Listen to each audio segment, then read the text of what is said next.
Hi all. Right, back to DD at Saipan. This is part 6, I think. Yes. I just uploaded part 5 quite recently. Bit of head scratching, some questions asked yesterday, and all my questions answered. Although, yeah, so it's good Joe's on the scene. Maybe Martin's post of 22 questions was a bit much. Maybe I should have done it in dribs and drabs, if you like. Small amounts, rather than all at once like that. But I'm sure they're really good. Well, they are really good questions. So hopefully Joe does get around to answering them all. So yeah, I was thinking like the start to turn 4 ended up being nothing at all, just me talking about things and then talking about the comments or whatever, and I think there's going to be a bit of that in this game, so there might be a few episodes where I'm discussing things, trying to work out rules and getting answers to questions, comments about other things. It might just be that that's how this game's going to go, but I want to get everything right, as usual. So, but if there's things out there that I'm not sure about, then yeah, the designer needs to come on and help me out, or somebody else. Most of this stuff really needs to come from the designer, because there's not an awful lot of people out there. Now, I don't know about playtesters that are out there. You generally get some of them coming along, making some comments, but it's just been Joe Youst that's answered my questions up to now. Mark's made a few comments, obviously, what his thinking is. Anyway, okay, let's get into them then. Now there's 3. Well, no, there's 2 main questions that I'd asked. There was other one I asked was regarding fractions, and if all fractions round up, because that's all I could seem to find. Martin came in with that's how it was indeed at Iwo Jima. Now, I noticed that there's a few things that are coming up saying that in Iwo Jima. And I spoke about trying to play the game Iwo Jima. Now, this was a long time ago though as well, and I struggled, and I eventually left it aside. But I mean, I have read the rules for D-Day at Iwo Jima. I would have certainly read through them once, and probably gone through things as I was trying to play the game as well, but I didn't get terribly far. So I have read the rules. That one is something that doesn't spring to mind, but I'm not one to store that information. That's why I'm probably bad, in particular with complex games. I love complex games, but revisiting them is a struggle for me, because I have a lack of storing all that information. You know, if I was to play, what was the first video? The first video I made was at Any Match in Ardennes, I think it was. If I was to go back to that now, I'd probably struggle. I probably would. I suppose we're just playing Any Match in Kharkov quite recently, and a lot of the rules are similar. Maybe I might not have such a hard time, but I think once time goes by, I need to start again, which is a bit of a shame, really. And the older I get, I guess the worse that's going to get. Just turned 58 the end of the year there, so I'm moving on. Anyway, I'm still here, I guess. So okay, then so the fractions. So yeah, just to confirm, Joe did come along with a comment and said round up. So there you go. So everything gets rounded up. Great. One thing I wanted to add to that then. Let me put this one to you. Now this might be one of Grant's daft thoughts, but what was the initial thought? Was the attack on here, wasn't it? This was our first attack we made, and we weren't sure if we were getting the 1 for this. Now we'll get around to that bit, because obviously that's a bigger question than the 3 that I'd asked, shall we say. This one I'm talking about fractions was just a 1 in there that I didn't know. So we had 10, and we weren't sure if we had 17 or if we were allowed to count that for 18. So I think, yeah, we were calculating it as a 17, and of course we were attacking into a Woods hex, which halves the strength. So half of 17 is 8.5. So that's where my question came from regarding, that was part of the question, wasn't it? I had 17 strength into the Woods, does it have to 8 or 9? So we now know that that gets half to 9, right? Okay, so we've worked out that we need to work that one out first. So that fraction's rounded up to 9, right? What if, now I know it doesn't matter here, right? But if these numbers were smaller, let me say 5. Or, no, actually. Maybe if I thought about this right, it wouldn't make any difference. But let's just, what the thought that came into my head was, we are attacking with 9 strength in there, right? Now we flipped the counter up and it was a 2, wasn't it? It's a 2. So we now have 9 to 2. Well, 9 to 2 is 4.5 to 1. So we've got a fraction again there. So I guess what I'm saying with that is, does that then round up to 5? Does it become 5 to 1? Now, I know it doesn't matter because the most you can get is 3 to 1. But you could see that maybe if the numbers were smaller, or if this number had been bigger, if that had been a 4, now does that work? I don't know. I'm not sure where I'm going with that, but maybe you grasp what I'm saying. It sounds like, although we've rounded up a fraction there already, if I'm looking at 9 to 2 here, that breaks down to a fraction as well, 4.5 to 1, and then you would round up to 5 to 1, which kind of seems like you've rounded up twice, and that does feel a bit wrong. Anyway, it was just a thought that popped into my head. Maybe it won't come into anything or not, but I thought I'd mention it there. Okay, so we know about we've to round up. Good. Okay, so just hanging in, looking around that same area. My next question, I'll keep the more complex one till last. My next question was regarding the battalion HQ and free actions.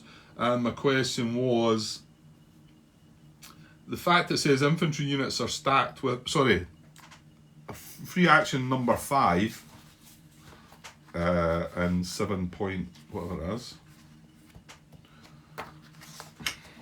7.1 free actions. Number 5 says infantry units that are stacked with an infantry HQ unit. So we were wondering here, or I certainly was wondering, that it just says infantry units. And so my question was, does this mean any infantry unit or just infantry units from the same battalion? My thinking was that it probably should be infantry units from the same battalion, but you never know. It just says infantry units. And the answer is going to tell me that should have some errata out for it as well, to say infantry units from that battalion, you know. Again, whether that is lost in the translation there, because it says infantry units that are stacked with an infantry HQ unit. There's no mention of battalion there, and I think Joe already mentioned that. I think the old way of looking at these were infantry HQ units, not infantry HQ battalion units or whatever it is. They're infantry battalion HQ units, because that's what it calls it in when you look in the command in 10.3. Anyway, to me that should be errated, and if the answer is that it's just the bit from that battalion, and hang on, I should be looking at his re-comment because that's got the answers in it. So, and he replies, only units from the same battalion plus one other company from the same regiment, and this is what would get a free action, okay? And this would get a free action if it was stacked with an infantry battalion HQ unit. So, and of course my second part of this question was, if it is just from the same battalion, does this give the one other rifle infantry company from the same regiment a free action also? And he said see above. So what he's saying is, yes, it would only give free actions to units from that battalion that it's stacked with, but it would also, you could also pick one other infantry company from the same regiment stacked with it to give a free action 2. Okay, so good stuff. And then, yeah, and then the last part of my question was, I says, and come game turn 5, and, well, it becomes clear here, within free actions, number 8, so 7.1 free actions, number 8 says, starting with game turn 5, if units are within command range of either its battalion or regimental HQ command post, so that's the criteria for a free action, what I just read there. Starting with game turn 5, if units are within command range of either its battalion or regimental HQ CP. And of course, yeah, I didn't read the bit about 10.3. It talks about it needs to be within 3 hexes. So my question was that does that mean that all those infantry units will be eligible for a free action if within 3 hexes of the HQ? And his answer was yes. So that's good to know, and I think that's pretty strong actually. So that means that HQ there, come turn 5 admittedly, has a 3 hex radius range to not only command his units. Now they need to be in command to be given an action, so they need to be within 3 really. But not only that, he will give all the infantry units from his battalions, which is 3rd Battalion there, a free move. And as long as you keep 1 regimental infantry unit from the 6th Regiment within 3, he could command and give it a free action 2. That's how I feel like he's answered that, and it seems quite clear.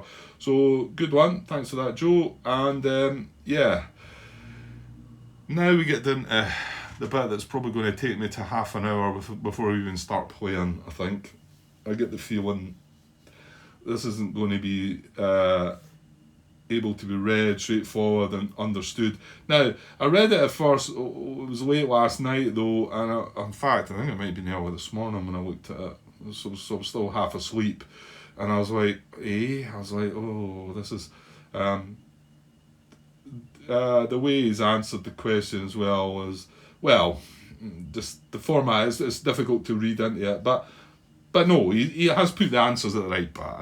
I shouldn't be knocking that, to be honest. I probably don't set out the questions very well, really. So, and of course the question was, can we please have an explanation of what an LVT, an LVTA and a tank can do, okay? Don't tell me I had pause on. Did I? Or did I just miss the button there? Because I just pressed the pause there and it's recording. Damn. Right, well, I'll just cut the video here and look it back and then start again, hopefully. Right, give me a sec. Right, hi all. No, I was okay. I must have just missed the button, and so there's no dead space out there, apart from my realisation that I thought I'd made a mess of things. So I had to restart. Well, I've had to start again. So I think that was me 13 minutes in. So I need to keep that in mind as well. That I've got 13 minutes already into this. Okay, so yes, LVTs, LVTAs, and tanks. Let's clear it all up once and for all. Well, sort of. Hopefully. Give me a sec. Okay, there they are. From left to right, this is an LVT. This is an LVTA. Now, sorry, maybe we'll just do this properly. LVT, which stands for Landing Vehicle Tracked. This is an LVTA, which stands for Landing Vehicle Tank. And this is a tank unit, which is a tank. Okay, so I think previous games it could be that the previous games is what's throwing me with this, but Martin's got issues with this too, and yeah, I don't think any of this is very clear. I've already replied to Joe saying that I don't find this very clear in the rulebook at all. Maybe there should be some errata to clarify all this. Anyway, let's go through what my question had been and the answers I got. So I'm going to go through them, and he's answering each one. Although I think there was one bit he skipped by. Well, hang on, right. So I understand. This is me. My question. I understand from page 6, 2.2.1 US units that an LVT is a landing vehicle tracked. It is collectively classed as an AVF, which I understand to be armoured fighting vehicle. This suggests to me that it is an armoured unit for purposes of Japanese fire. Is this correct? That was the first thing I wanted to establish, is, are these armoured? I mean, I'm 99% sure these would be armoured. In fact, let's just go the whole hog. This is armoured, right? This is a tank. I'm pretty sure these would be armoured, but I wasn't clear at all if they are armoured. So that was my first question. So Joe's answer, yes.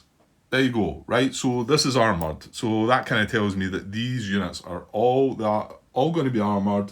These are probably the only armoured units we've got in the game. Now, I could be wrong. Maybe there's something that says there that these 3 units are armoured. I can't see it, but I've missed simple things before, but I think maybe somebody would have pointed me to the page and the paragraph that said that these 3 units were armoured. Now, the thing about this is the older games, like I spoke about, they had anti-air units, anti-tank units, artillery units. Some of these were armoured, some of these were not, and it had tanks. The tanks were armoured. Some of them had LVTs. Now, I think they were tanks, they were armoured too. So you had all that. So there was much more in the games, but they specified what units were armoured. Whether it was maybe you had to look about a bit. Anyway, okay. So, right, but to be honest, at the moment, we're only talking about that guy, the LVT. He is armoured, right? But it kind of leads on to surely these are armoured too. Right, so I carry on. I understand it can transport an infantry / heavy weapons company, whereas an LVTA cannot. And he's answered, yes, that's correct. So this one can transport an infantry unit, this one cannot. And this is a tank. It cannot either. So my next part is, and this is kind of where, like, I wish you'd followed up the answer, but we get to this as I read on. I finally realise that he actually gets to this. So, is it classed as a tank, I ask? No, this is my question. If not, this means it cannot attack, correct? If so, why does it have 1 strength on its front side? And unfortunately, his answer's been a bit briefer there, and he just says it is not a tank. So this is not a tank. It's not classed as a tank. It's armoured. He's not said if it can attack or not here. He's not explained why it's got 1 strength. However, it does then... Now, I don't know where this comes from, but he's got his initials here, Joe Youst, colon, and he's got IMP clarification. Important clarification? I don't know. That's the only thing I could maybe think. IMP clarification. And I don't know where this piece of text has come from, because as I'll read it out to you, but I'm sure some of you that are interested have probably read this answer on BGG, and I'm probably wasting space here. But I need to talk this through myself to grasp what is being talked about here, you know. So IMP clarification, my guess is important clarification. Like I say, that IMP might stand for something else. Let me know. So then it's got 1 in brackets. 2.2.1 tanks. Now that you can look at 2.2.1 in the rulebook. It's showing the units. So it says tanks, LVTs, and LVTAs are among the US units listed in 2.2.1. Okay, got you. Later on, it is stated that AFV units are any unit with a vehicle symbol, including tanks and any type of LVT. And yes, it says that AFV units, any units with a vehicle symbol is an AFV. I mean, I don't know why it says including tanks there, because the tank is a vehicle symbol as well. So, however, anyway, it's got including tanks and any type of LVT. Okay. And that's the only vehicles in the game, I think. So they're all classed as AFVs. And as we now know from a couple of comments, that they are armoured fighting vehicles, which kind of does lend to, it has to mean that these are armoured, really, but I still felt like the need to ask a question. And to be honest, nobody's told me, AFV, that's all I've read. Nobody said to me that it tells you what AFV, what it stands for in the book. I've just got told what it stands for. It could be in the book somewhere, fair enough, and if it is, maybe you're just meant to assume that, armoured fighting vehicle means that these are armoured. Okay, that sounds a bit stupid. That's common sense, Grant. Yeah. I don't know. It's certainly not in this area. It talks about armoured fighting vehicles. It doesn't mention these are armoured, whatever, okay. I knew I would start going into a rant here, but so we've got past that bit. However, LVTs appear to be considered tanks later in the rules, and then in brackets, and on the US weapons chart. Now, I wanted to look at the US weapons chart, actually. I forgot to look at that, Martin, because Martin indeed has a follow-up couple of questions which are relevant too. Okay. Yeah, I mean, there's on the US weapons chart, there's no mention of LVT. I think that's why it's saying LVTers appear to be considered tanks in inverted commas later in the rules and on the US weapons chart. Yeah, the US weapons chart mentions tank. There's no mention of LVT or LVTA, and this is why we're all scratching our heads, wondering like what gets to do what. Okay, so and here where this piece of text came from starts to make it sound like somebody's wrote all this out, and so it says, however, LVTs appear to be considered tanks later in the rules and in the US weapons chart. You can only use a tank where a rule explicitly states tank. LVTs and LVTAs are not tanks. They are much thinner-skinned AFVs that would not be tasked for many of the functions of a true tank. Okay, fair enough. Where is this? If this was in the rule book, maybe, I don't know. I'm hoping somebody's not going to say it's right there, written in page whatever. So LVTs, however, this would be a major problem given that LVTs and LVTAs have an attack factor. Yes, of course. And this is why he's maybe not, because, one of my questions was, why do they have one strength if they can't attack? Because in the attack section, it just says a tank can attack. It doesn't talk about an LVT attacking or an LVTA attacking. So, but why did they have strength? And that's what this is said. However, this would be a major problem given that LVTs and LVTAs have an attack factor. So, LVTs can add their 1 point of fire to any adjacent hex for each company participating in that attack. Okay, right? I mean, I'm happy to have this information passed to me, and I now know that I can do that. So LVTs can add their 1 point of fire to any adjacent hex for each company participating in that attack. So that would lead me to believe that if we had two LVTs there and only one company was attacking, we'd only be able to use one of their one strength points. But if we had two companies, two LVTs, they could add both. That's what that seems to say. Right, so good, fair enough, that's understood. So that does mean they're not attacking as tanks, they're just added on as the infantry company that they're with.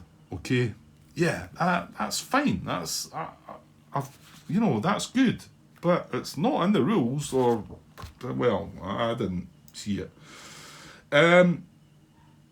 So, and then LVTAs is the next bit. LVTAs can fire like tanks and attack. But, right, okay, so let's pause there a minute. So that means to me, and this is what I thought, this means that both the units, although this isn't classed as a tank as such, confusing, I know. I mean, why make this so confusing? I don't know. Maybe some people find this simpler and easier to get their head around, and it's not really an issue at all. I don't know, but so what it's saying is that LVTs can fire like tanks and attack. So when it says in 8 point whatever it is, 8.1 units eligible to attack, tank units must be within range in the field of fire at target position, and both the following must be true. So that's tank units. To be honest, if you look back at 2.2.1, that's a tank unit. It's not that at all. So something's amiss, something's amiss here. However, this is clarification of that. I think they need a big errata to clear all that up for people. I dare say some people playing this game are probably just like, yeah, I'll just attack that. I mean, I'm just going by what the rules, and the rules don't really explain this to me clear. But anyway, LVTs can fire like tanks and attack, but they do not provide the same muff abilities, movement under fire abilities, nor possess them for themselves. Right, now I get this, I understand this. The LVTs should have a range of 2. Of course, they've got a range of 2, same as a tank unit. But what it's going to mean is, and we've not really delved heavily into the movement under fire rules. I'm about to start going to be reading them because my next probably action is going to be moving under fire. So, but my recollection while reading the rules is, if you are moving with a tank unit, you're not susceptible to certain aspects of that movement under fire. So what it's saying there is that LVTAs do not provide that same ability, and they don't possess it for themselves. Because if a tank unit is moving under fire, it gets. I'm not going to say it can just stroll on by. It's not as susceptible to an infantry unit moving. And if an infantry unit was stacked with a tank unit, that's the same. It's a good way to do it. What it's saying is this isn't the same. It can't move without being. It's basically the same as moving as an infantry unit, I think. And if an infantry unit is stacked with it and try to move together, it wouldn't give the benefit that what a tank gives. Okay, good stuff. Right, well that's explained all that. And again, he's not mentioned anywhere in the rule book that this is stated. I mean, if it was me and I was answering somebody's question, I would point them to the rule in the rule book, right? It's clearly not there. This is clearly not there. This is a muddle, if you ask me. Anyway, so, and then carrying on, right? So then I follow up with an LVTA is a landing vehicle tank. It is collectively classed as an AFV, which I understand to be armoured fighting vehicle. This suggests to me that this is an armoured unit for purposes of Japanese fire. Is this correct? And obviously I just copied and pasted that because it says the same thing. His answer, yes. So now we know that an LVTA is armoured as well. And the previous part is explained that these can attack. Well, this one can attack like a tank. This one just gives its one strength if there's an infantry unit attacking in that hex, I guess. How you're meant to get that from the rules, I don't know. Okay, and then I follow up with, I assume it is classed as a tank and it can attack and be included in any rule that mentions tank. And then he says, see above, yes, but it cannot confer muff abilities to infantry unit or itself. And that's what he's added above. I get that, I understand it. And then the final part is, a tank is a tank unit, is collectively classed, blah, blah, blah, blah. Within the rules, when it says tank, can we assume that this refers to both an LVTA and a tank? He says, see above. So It's not the case. We can't call this a tank as such. Yeah, it's called a landing vehicle tank. There we go. Anyway. Right, so I understand what he means by it all now, which is good and okay. However, let's just double check. Martin's follow-up questions to this, there was 2 of them. And they're good questions. One was the LVTs and the LVTAs are not listed on the US weapons chart. What weapons, if any, do they have? Good point. What do they have? When we use this to join with the infantry company, and when we use this to attack, do they get the full abilities of a tank? Because that's all that's got on the US weapons chart. You can see there that's only reference to any of these 3 items that we're talking about as tank on the US weapons chart.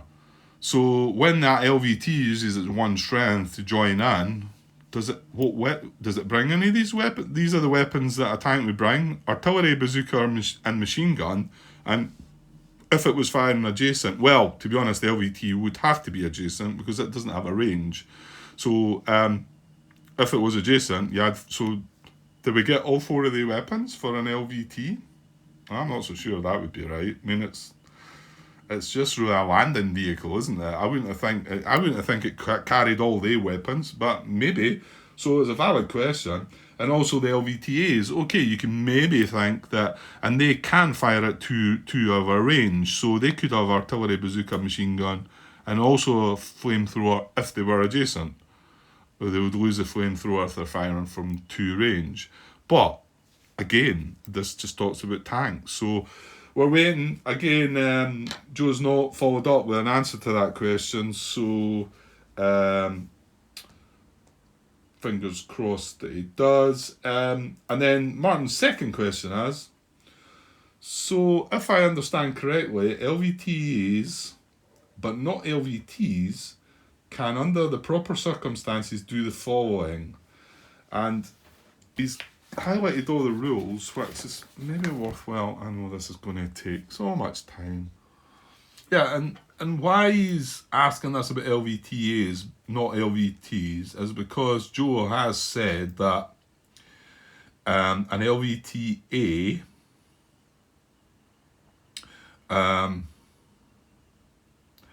his answer was, my question is, I assume it is classed as a tank and it can attack and be included in any rule that mentions tank. And he says, see above, yes, but it cannot confer movement under fire abilities to the infantry unit or itself. So what Martin's saying is, there he is kind of saying it's classed as a tank, but it does say in one of his sentences there, LVTs and LVTAs are not tanks. So you can see our confusion here. I mean, you know what I mean? It's saying it can do things as a tank, but it's not a tank. And that, I'm sure you could clear that up with just some wording, different words for them. Okay, I know these things were probably called these things, but I'm sure that could be made much clearer, surely. Anyway, so Martin, second question. So if I understand correctly, LVTAs, but not LVTs, can, under the proper circumstances, do the following. Absorb 2 hits, 6.3.4. It says a tank may absorb 2 hits for 1 step loss. I'm not going to read it all. That's what I'm just going to read. Disrupt instead of taking a loss, which is 6.53. A US tank unit can be disrupted in lieu of a step loss if no other unit in the hex has a matching target symbol. So maybe I don't need to read them all, but what he's asking us is these talk about tanks here. And Joe's only said that the only thing that the LVTs don't provide are the movement under fire abilities. But there's lots of other bits, and this is the whole list that Martin's compiled, which is 1, 2, 3, 5, 6, 7 things. I mean, the 4th one is attack as a tank. Well, Joe has said, yeah, it can attack. Again, what weapons does it have? Yeah, I'm not going to go any further. So I said thanks, Joe. I think I understand it all now, though it would be good if you could answer Martin's follow-up question to make things complete. I have to say, though, that all of this is pretty unclear to me in the rule book. I guess it may just be me. Maybe some errata could be put to use to clear some of this up. I think there's definitely something that needs said about all that. But again, it might just be me. Okay, I'm going to leave it there. That is going to be 30 odd minutes, like I kind of thought. Was there anything else to say? Well, that was all the questions I had on BGG. I was just checking there. I've just noticed Martin's added. I got a notification about Martin's rules questions, and I thought, oh, good, Joe's come and answered them. Not quite. Just Martin asking. He doesn't expect me to answer them all in one post, but I'd appreciate if he could look at number 5, 7, 14 and 21, because he's the most urgent. So yeah, that's a shame. I thought I was going to be able to go through them and we could just create a part talking about all that stuff. I know, boring stuff for some people that might want to watch some gameplay. I understand that, but again, you should always check the notes that I leave in the header, because if I ever have a part that's just full of if there's no gameplay at all, I'll usually say I'll always say something if there's no gameplay. And sometimes when I think parts are going all to pot and dragging on a bit, I might say something just so you can skip by, because I know these are long-winded affairs, but it's me just playing my game like I like to do, and this is how I like to do it. So yeah, you don't need to watch, of course. Okay, so what will we do now? Can we just move on, Grant? Yeah, and just add 2 or 3 comments. Martin made a couple of comments on my YouTube part 4 video. Just regarding what I've been talking about, the command, meaning a command. He's finding that really difficult. I mean, we're not really there yet, but something you're going to need. I've not read deeply into it, but I believe that's a bit of a hard thing to grasp. Well, we've seen a little bit of it there regarding BN battalion HQs and whatever. And then obviously he's talking about the LVT situation and all that as well. So the one other thing he says, if I hadn't already posted 25 or so questions on BGG, I would ask what the entry below movement cost on wreath hexes mean. I wasn't quite sure. I hadn't really read it. Didn't really know what it was. And it says, well, as you can see here, this is it, wreath. Now the 0 is indicates the elevation. I wonder what that number was at first, and I think that's what that means. Yeah, because it's got it down in the movement notes right down the bottom. I'll not pan down below, but in brackets with the number symbol. That tells you what elevation it's at. And obviously moving up in elevation must cost you. I've not really looked at that yet. However, anyway, that's what the 0 means there. But that's not what he was asking or what he would have asked if you hadn't asked so many questions. Was only units using tracked amphib move may enter. Now, I mean, you would think it's like one of the LVTs. It's tracked. It's amphibious. Maybe the LVTA. My guess would be the tanks. I don't know. They're tanks, aren't they? I don't think they are amphibious vehicles. My guess would be LVTs and LVTAs, but I'm just guessing. And if you go searching for any of that in the rule book, you're not going to find an answer, because I've tried that. So tracked amphib move, I don't know. So I thought, well, where is this? Where are these hexes, reefs? Right, well, there's the description of what it looks like. So I didn't search all over the place, but I mean, it's like, well, it's these hexes here, aren't it? But I mean, this one's here. And then, there's one there, and it says only units using tracked amphib move may enter. So I don't know, I mean, does that mean when you land in that hex, you've got to be with an LVT, or you've got to be I mean, that doesn't, I don't know. I mean, that is a hex that you would land in.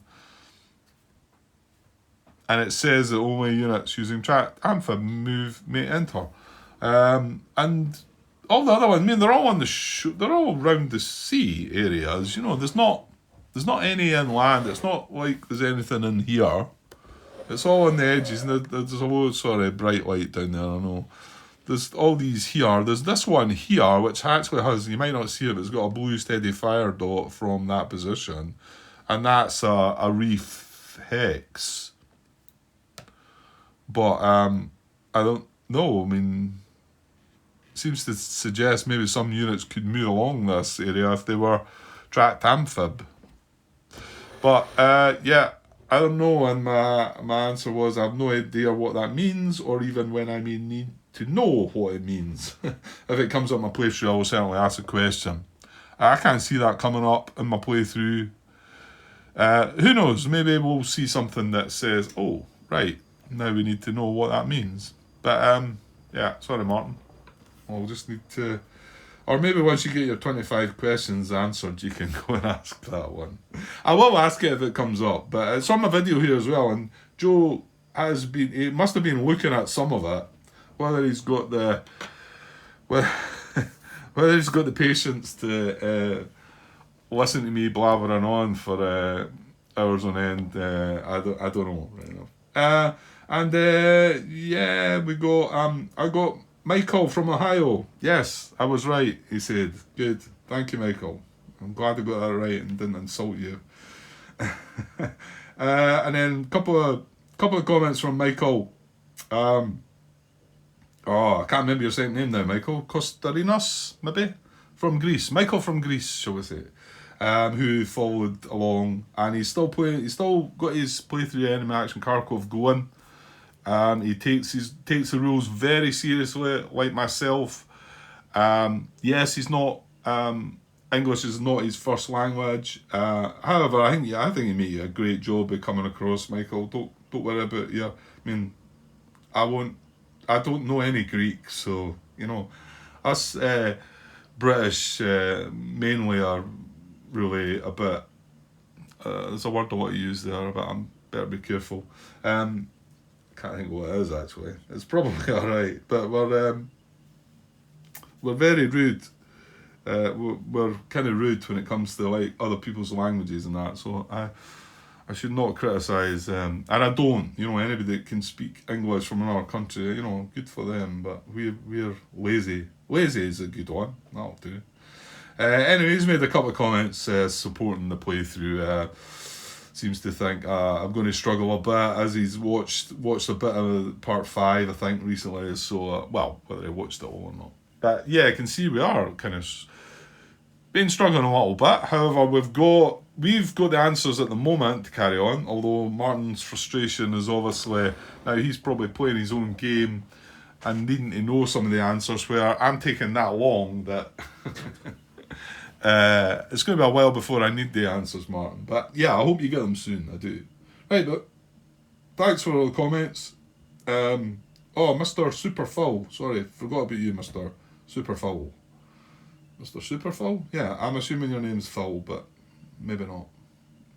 That's the best guess I can come up with.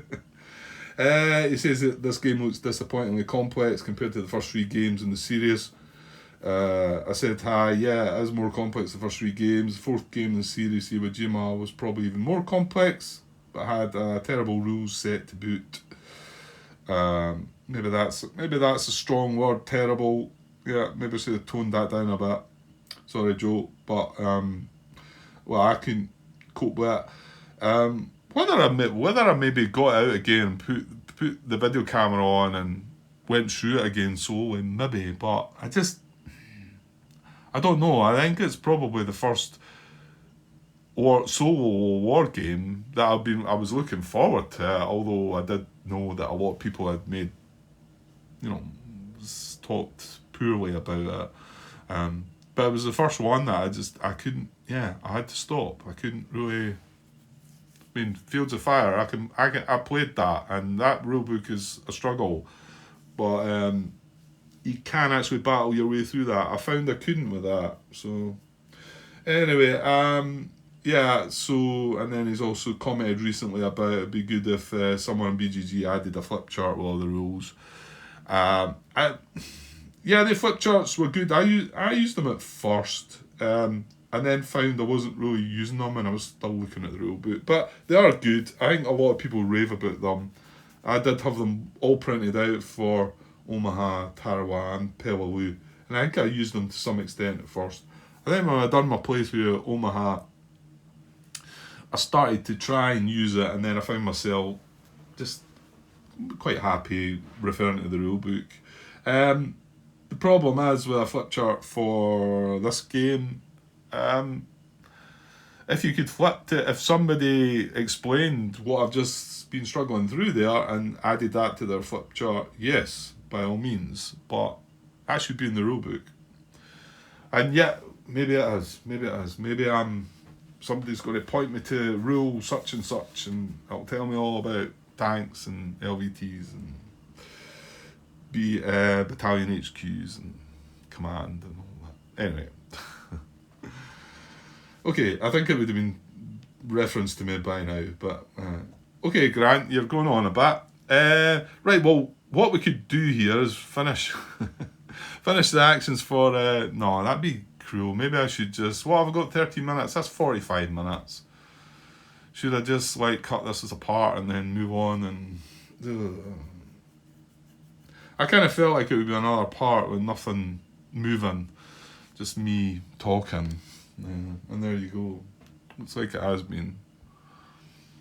Yeah, I actually think it might be better than just cutting this, and then I can put a note in the header saying, look, again, heads up, just talking about comment, nothing's happened. And the people that are interested in watching this can watch it if they want. And even folk that might be interested but don't want to go through it, they could just skip on to the next part. And it's just been it's for my good as well. I need to understand these things, and okay, did I need to read it all out to you and whatever on camera and we'll go over it and whatever? Well, you know what? That's how I feel. That's how I feel like it's good for me that way. And there was two other things that I took a note on my phone when I was watching back the previous part. One's been cleared up now, and one was the fact that we made attacks here. I want to say one of them's in here. Yeah, we made an attack with us and with the 1 strength LVT down below. I didn't even consider not using the strength, whereas if you recall up there, I hadn't counted the 1 strength and I kind of forgot all about it and just assumed.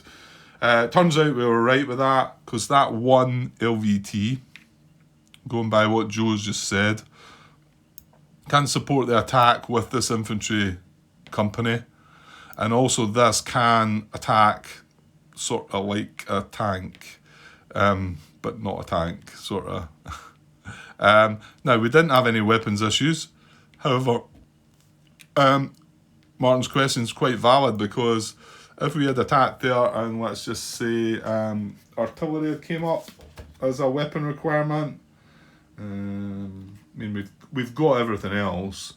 We would have flamethrower, bazooka and machine gun, but yeah, artillery is not on a normal infantry company full strength. And my guess is some of these Japanese units will require artillery. So if that came up there, what would we would have been scratching our head as well, and we would now need Martin's question answered, because we don't know if it gets artillery or not. And the second note that I took was detachments, and why had I wrote down detachments again, Grant? Oh yeah, that was it. I mean some of you might have realised this and thought, well, no, that's not good, Grant. Was it here that the guy moved into? It was. It looked like it. And I was like, well, that's good, because he's moved from here to here, and we now don't need flanking to attack these guys, and he's disrupted. Well, he was getting eliminated, so he's got away with that, and now he's in a position, okay, he's disrupted, that's good. But if I attack this, it was when I was looking at the charts, the US attack results chart, was when I was listening back to my commentary over it, and it says for the best result is JE, which is Japanese eliminated, but it states one Japanese unit defeated. One Japanese unit. Well, that would mean that this guy's eliminated, and then this guy's still here.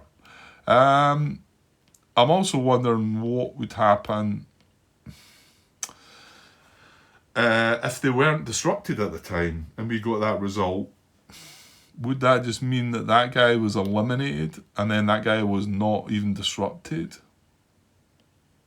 Curious to know how that would apparent. That's something that I thought about, and I don't think there's anything there that talks about 2 units. Like, there, you know what, there could be. What does that link us to? 8.3 there. Maybe there is talk about multiple units. And that's just resolving an attack. Well, you know what, I've maybe not read through that properly yet, so the answer could be in 8.3, and it might explain exactly what happens to the other unit. But anyway, I think I was just thinking, oh, that's good, because now we don't need flank, we just need mortar. We'll attack that. Okay, it's got 1 extra strength, it's 3 strength. We'll make sure we've got, what is it you need? 2 to 1? No, we'll make sure we've got 3 to 1, and we'll eliminate both of the units. That was my kind of thinking about it all, but I don't think that's the case. However, we will find out as things move on. Right, okay, I will kind of, I don't like doing it apart with no gameplay at all, but it makes it more sensible, and then somebody can look in the header and say, all right, I'm not going to watch that. I've watched some of the stuff like that before with rants on a bit. I don't need to know any of that. To me, it's important, but to some, you might just want to see the gameplay. I understand that. Okay, I'll be back with part 7 shortly. Cheers.